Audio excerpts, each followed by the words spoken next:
दिल्ली के सफदरजंग अस्पताल की नई बनी इमारत के बाहर लोगों की भीड़ है। 2 सप्ताह पहले उत्तर प्रदेश के हाथरस जिले में गैंगरेप का शिकार हुई दलित लड़की मंगलवार तड़के यहां जिंदगी की जंग हार गई। उसे यहां वेंटिलेटर पर रखा गया था। दरिंदों ने उसकी जीभ काट दी थी, रीढ़ की हड्डी भी तोड़ दी थी। जिस्म पर कई गहरे जख्म थे। दुपट्टे से उसका गला घोटा गया और उसे मरा समझकर छोड़ दिया गया था। लड़की का छोटा भाई उस वक्त को याद करता है तो सिहर उठता है।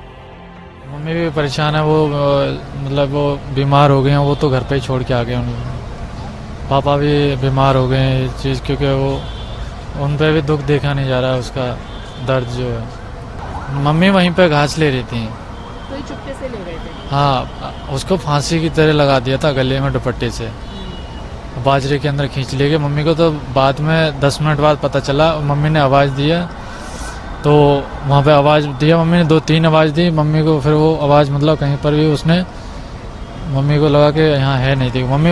उसी वक्त वो मम्मी चली आई आगे को, तो देखा तो जहाँ पानी वैसे मेड़ बोलते हैं जो भरा है, उसमें पानी चलता बाजरे में लगा रहे थे, तो वहाँ पे चप्पल दिखाई दी मम्मी को।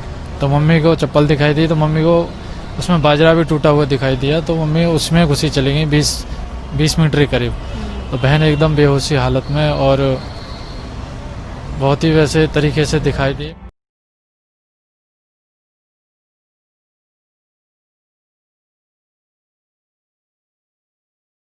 तो उन्होंने कहा था, ये लोग गांव के ठाकुर हैं।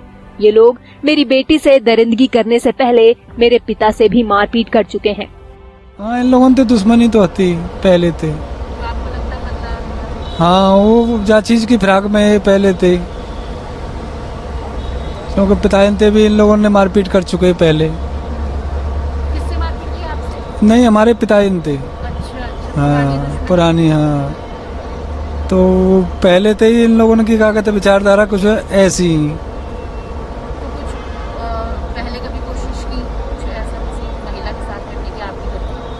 हाँ, पहले भी ये लोग कागज डरा धमकाते थे पहले से। पर हमने सोची कि चलो छोड़ो, बाहर में जान दो, क्या कहते अपनी वो है। पर इन लोगों ने फिर क्या कहते जी हमारी बेटी के संग में ऐसा अत्याचार करो। लड़की का छोटा भाई बहन के इलाज और कानूनी कार्रवाई के लिए हर वक्त अस्पताल में मौजूद रहा। 12 दिन से वो अपने घर भी नहीं गया। गिरफ्तार नहीं होते, इन लोगों की धमकी आ रही थी कि मतलब हम लोग तो जेल जाएंगे ही, पर अभी 2-4 लोगों को और मार के जाएंगे।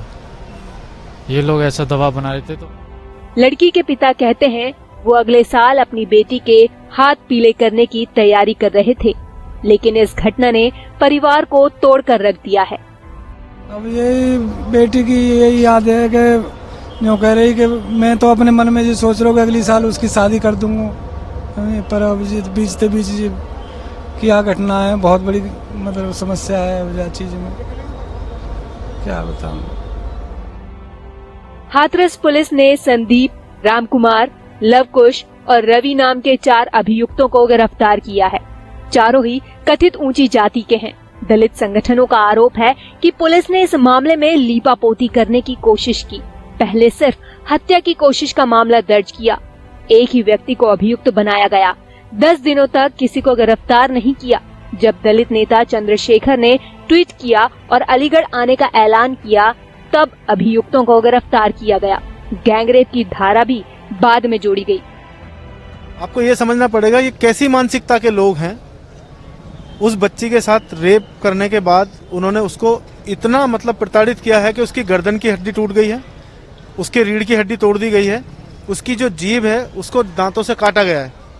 ये कैसी मानसिकता के लोग हैं? क्या ऐसे लोग समाज में रहने के लायक हैं? क्या ऐसे लोगों को फांसी नहीं दी जानी चाहिए?